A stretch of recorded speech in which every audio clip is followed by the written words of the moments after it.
Hello and welcome. If you are not familiar with the Cambridgeshire Community Foundation, we are a local funding body serving Cambridgeshire and Peterborough. We are dedicated to improving quality of life for the people of Cambridgeshire. We do this by working with partners to increase resources for the county, investing in community programs through grants, and providing leadership and a forum for dialogue on critical community issues. In this presentation, I will cover some of the basic information you will need in order to apply for a grant from the Cambridgeshire Community Foundation. The majority of our funds follow our quarterly deadline schedule. We accept applications by the 1st of February, 1st of May, 1st of August, and 1st of November each year. Applications and documentation must be submitted by 11:59 p.m. on the first of the deadline month. We strongly encourage applicants to submit their documents with the application form through our online system.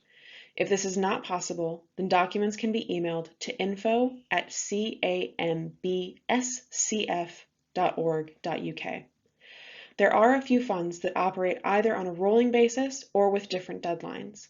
These include, but are not limited to, the Amy Community Fund, Healthy Fenland Fund, Street Aid, and Staywell. Please review the fund pages for the funds you are interested in for their specific deadlines. For most funds, you can expect a 4-month timeline between the application due date and when we will announce decisions. This means that for the 1st of February deadline, outcomes are announced by the end of May. For the 1st of May deadline, outcomes are announced by the end of August, and so on. These timelines can be found on our website as well. In order to be eligible to receive funding from CCF, applicants must be grant ready. This means that your organization is set up as one of the not-for-profit structures we support, is able to provide the required evidence of good governance and fair decision-making, and is able to provide the required documentation. We only fund community-focused, not-for-profit organizations. These must be legally registered if their income is above £5,000. This includes a variety of organization types, a full list of which can be found on our website. Additionally, the project for which you are applying must be eligible. There are several types of projects or purchases that we do not support. These include applications for retrospective funding, meaning projects have already happened or that will happen before offer letters are sent out, political activities, and overseas travel. The full list of ineligible projects and causes can be found on our website. In order to understand whether your application is eligible for funding, visit the How to Apply section of the CCF website. Review steps 1 and 2 for full eligibility and documentation requirements. Even if you have applied to CCF previously, we recommend reviewing this information on our website as requirements may have changed from the last time you applied. There are some additional things to take into consideration when writing a good application. Follow the advertised application process. Only apply for open funds. Use the correct application form. There are 2 application forms for our general funds, a form for small applications up to £3,499 and a form for large applications from £3,500 and over. Several funds, including the Amy Community Fund and the Innovate and Cultivate Fund, require applicants to use the application form specific to that fund. Be sure to apply for an appropriate amount. This will change based on the fund you are applying for. If you are applying for a general fund, our average grant size is £3,000 to £4,000.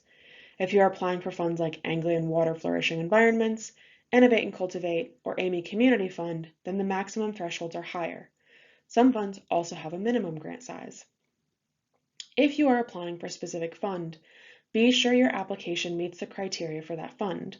This may mean your project needs to be within a certain geographical area, the application needs to cover a specific need or issue, or the grant size may fall within a minimum-maximum amount range, among other requirements.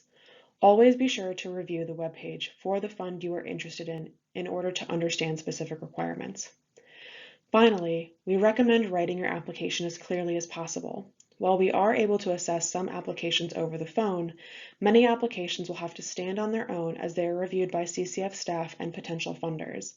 The application should explain when and where the project will take place, identify who will benefit from the project and how, include a clear budget that outlines the total project cost along with what you are requesting funding for, identify and address risks, and identify project outcomes.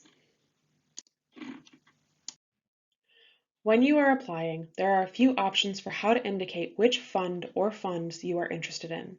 First, you can apply directly to a fund using a fund-specific application. Examples of these funds are the Amy Community Fund and the Innovate and Cultivate Fund.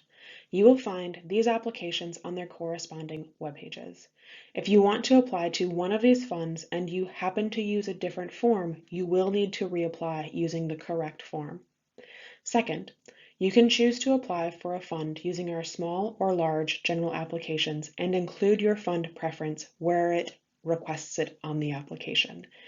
If you follow this option, please do not include the name of your preferred donor in your narrative answers or budget narrative, as this complicates our ability to take your application to a variety of possible donors. Finally, you can apply using our large and small applications and not specify a preferred fund. In this instance, the CCF staff will match your application with the most appropriate fund. If you have the capacity to identify which fund is the most relevant to you and tailor your application to that, it may increase the likelihood of funding. However, if you do not have the capacity to search for a relevant fund, then the CCF staff will match it with the most appropriate fund or funds. Everything that is covered in this presentation is included in greater detail on our website. If you need information on eligibility, documentation requirements, or the application process, visit our How to Apply page by clicking on Apply on the navigation bar. If you need to access either the small or large general application forms, you will visit the How to Apply page and see the online grant application link on the left-hand side of the page. If you are looking to review which funds are open for the upcoming deadline, visit our Funds A to Z page by clicking on Funds A to Z on the navigation bar. This page is updated to reflect the funds that are currently open throughout the year. Only funds that are accepting applications at that time will be shown on this page. This does not reflect all funds that are managed by CCF. If there is a specific fund you are looking for, and it is not shown in the Funds A to Z page, then you can use the search bar to find specific funds. Finally, if you have questions for the grants team, we are best reached at info@cambscf.org.uk. Thank you, and best of luck in your applications.